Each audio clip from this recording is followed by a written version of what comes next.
Comment activer les promesses de Dieu dans ta vie?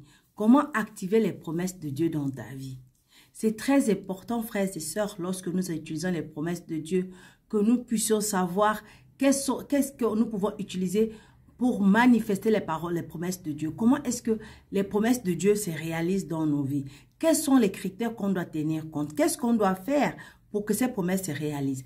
Il y a 4 choses à faire dans la parole de Dieu et dans cette vidéo, je vais te montrer lesquelles pour que les promesses de Dieu se réalisent dans ta vie. Et si jusqu'à présent tu n'es pas encore abonné, s'il te plaît, fais bien de t'abonner pour qu'on puisse grandir et se fortifier ensemble. Alors, qu'est-ce qui se passe? Je te prends un exemple très simple de Jacob. Dans Genèse chapitre 31, verset 3, la parole de Dieu dit, Dieu demande à Jacob, il dit, retourne dans ton pays et dans ton lieu de naissance et je te ferai du bien. Ça, c'est la condition que Dieu lui dit. Dieu lui dit, si tu retournes dans ton pays, moi, je vais te faire du bien. Et qu'est-ce qui se passe? Jacob retourne dans son pays, mais lorsqu'il retourne dans son pays, il rencontre des situations difficiles, il rencontre des problèmes. Alors, quelle est la prière de Jacob? Dans Genèse chapitre 32, verset 12, la prière de Jacob va ainsi. Il dit, et toi, tu as dit. Et toi, tu as dit. Donc, tu m'as fait cette promesse-là. Et parce que tu m'as fait cette promesse-là, il dit, tu as dit, je te ferai du bien. Jacob dit, Dieu de mon père Abraham, Dieu de mon père Isaac, Éternel qui m'a dit, retourne dans ton pays et dans ton lieu de naissance et je te ferai du bien. Voilà. Et l'autre problème que nous rencontrons, c'est que il y a des gens qui doutent, qui se disent, mais attends, mais est-ce que les promesses qu'on a fait à Abraham, à Isaac et à Jacob et à Moïse et tout ce monde-là qui était dans l'Ancien Testament, est-ce que ça me concerne aujourd'hui? Parce qu'aujourd'hui, je suis sous la grâce. Donc, normalement, ces promesses-là ne me concernent pas. Je vais te dire, c'est pas vrai. Pourquoi? Parce que la parole de Dieu nous dit dans 2 Corinthiens chapitre 1 verset 20, car pour ce qui concerne toutes les promesses de Dieu, toutes les promesses, c'est en lui qu'est le oui, c'est pourquoi encore l'amen, par lui est prononcé par nous à la gloire de Dieu. Alors regardons pourquoi Paul parle comme ça. En fait, il faut savoir que en Jésus, toutes les promesses de la Bible sont accomplies en Jésus. Jésus est l'accomplissement des promesses de Dieu. C'est pourquoi Paul nous rappelle des choses dans 2 Corinthiens chapitre 6 à partir du verset 16 à 18. Il dit, je vais lire à partir du verset 15, il dit, quel accord y a-t-il entre Christ et Bélial ou quelle part à le fidèle avec l'infidèle? Quel rapport y a-t-il entre le temple de Dieu et les idoles?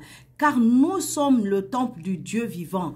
Comme Dieu l'a dit, j'habiterai et je marcherai au milieu d'eux. Je serai leur Dieu et ils seront mon peuple. C'est pourquoi sortez du milieu d'eux et séparez-vous, dit le Seigneur. Ne touchez pas à ce qui est impur et je vous accueillerai. Je serai pour vous un père et vous serez pour moi des fils et des filles, dit le Seigneur Tout-Puissant. C'est pourquoi Paul dit dans 2 Corinthiens chapitre 7 verset 1, ayant donc de telles promesses, bien-aimés, purifions-nous de toute souillure de la chair et de l'esprit en achevant notre sanctification dans la crainte de Dieu. Donc la première chose que tu dois savoir, c'est que les promesses auront toujours le sens qu'elles ont dans leur contexte et à l'intention pour laquelle elles ont été écrites. Pourquoi? Prenons l'exemple de Jésus qui a été tenté par le diable. Le diable dit à Jésus dans Matthieu chapitre 4 verset 5 à 7.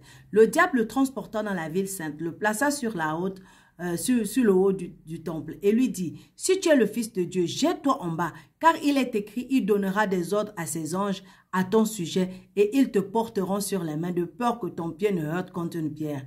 C'est vrai que c'est écrit ainsi, mais est-ce que c'est ce que Dieu a dit? Est-ce que Dieu a dit que tu dois aller chercher le mal pour qu'il te protège? Est-ce que Dieu a dit que tu dois te jeter d'un mur pour que les anges viennent te sauver? Non. Il a dit qu'il te protège dans toutes tes voies. On va parler. Jésus lui dit, il est aussi écrit, tu ne tenteras point le Seigneur ton Dieu. Pourquoi Jésus dit ça?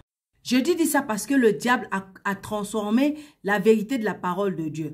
En fait, dans Psaume chapitre 91, la parole de Dieu dit, car il ordonnera à ses anges de te porter dans toutes tes voies. Ils te porteront sur les mains de peur que ton pied ne heurte contre une pierre. C'est vrai que c'est écrit ainsi, mais ce n'est pas dit que si tu vas te suicider, si tu vas te jeter d'un mur, que les anges vont venir te sauver. Ce n'est pas dit que si tu vas te mettre devant une voiture qui est en train de rouler à vive allure, que les anges vont venir te sauver. C'est pas ce que ça dit. Ça dit dans toutes tes voies. Donc, si l'ennemi vient te provoquer, s'il y a des choses surprises qui arrivent, si la vie arrive, oui, les gens vont te protéger. Mais si tu vas chercher la mort de toi-même, si tu vas te mettre en danger toi-même, si tu vas chercher à te jeter d'un mur, non, les anges ne pourront pas t'aider. Tu vas mourir. Deuxième point, les promesses peuvent s'accomplir dans le présent, le passé et le futur. Les promesses peuvent s'accomplir dans le passé, le présent et le futur.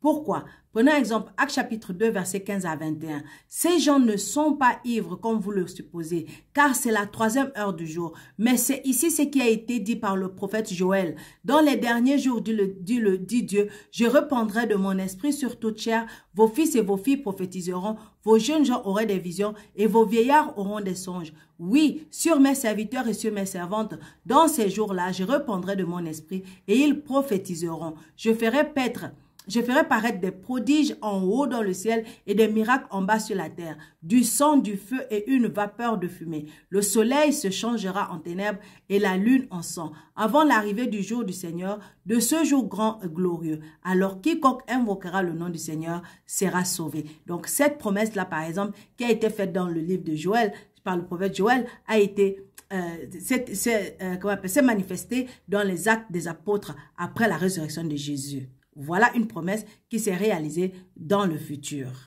Maintenant aussi, on a ce genre de promesses-là qu'on appelle des promesses conditionnelles. Ce sont des promesses qui sont attachées à une condition. Prenons un exemple. Psaume chapitre 50, versets 14 à 15 dit « Offre pour sacrifice à Dieu des actions de grâce et accomplis tes vœux envers le Très-Haut. Et invoque-moi au jour de la détresse, je te délivrerai et tu me glorifieras. » Ici, la condition, c'est « Offre pour sacrifice à Dieu des actions de grâce et accomplis tes vœux envers le Très-Haut et invoque-moi au jour de la détresse. » Quelle est la promesse? Je te délivrerai et tu me glorifieras. Alors, qu'est-ce que toi tu dois faire? Tu dois d'abord offrir pour sacrifice à Dieu des actions de grâce. Tu dois le remercier et accomplir tes vœux envers lui. Donc, lui remercier, être dans la foi, être dans l'assurance envers lui. Et maintenant, au jour que tu as des problèmes, au lieu d'aller pleurer, au lieu d'aller te plaindre, au lieu d'aller chercher les réponses ailleurs, il dit, confie-toi à lui, appelle-le, prie, cherche la face de Dieu. Et il dit quoi? Il dit, il viendra te délivrer et il te glorifiera. Autre chose, et tu le glorifieras. Autre chose, un autre exemple. Matthieu chapitre 6, verset 33 dit, « Cherchez premièrement le royaume et la justice de Dieu, et toutes ces choses vous seront données par-dessus. » Toutes ces choses te sont données par-dessus comment? Lorsque tu cherches premièrement le royaume et la justice de Dieu. Donc la condition ici, c'est quoi? Cherche d'abord la justice de Dieu. Quand tu cherches premièrement le royaume et la justice de Dieu, la promesse de Dieu, c'est quoi? Toutes ces choses te seront données par-dessus. Quatrièmement, les promesses de Dieu prennent de fois plusieurs années avant de s'accomplir. Psaume chapitre 69, verset 14 dit, « Mais je t'adresse ma prière, ô Éternel, que ce soit le temps favorable, ô Dieu. Par ta grande bonté, réponds-moi et en m'assurant ton secours. » Le dernier exemple que je veux prendre, c'est celui d'Abraham. La parole de Dieu dit à Abraham dans Hébreux chapitre 6, à partir du verset 14, il dit, il déclara, assurément je te comblerai de bénédictions et je multiplierai ta descendance. Cette promesse de Dieu-là a duré plus de 25 ans pour Abraham.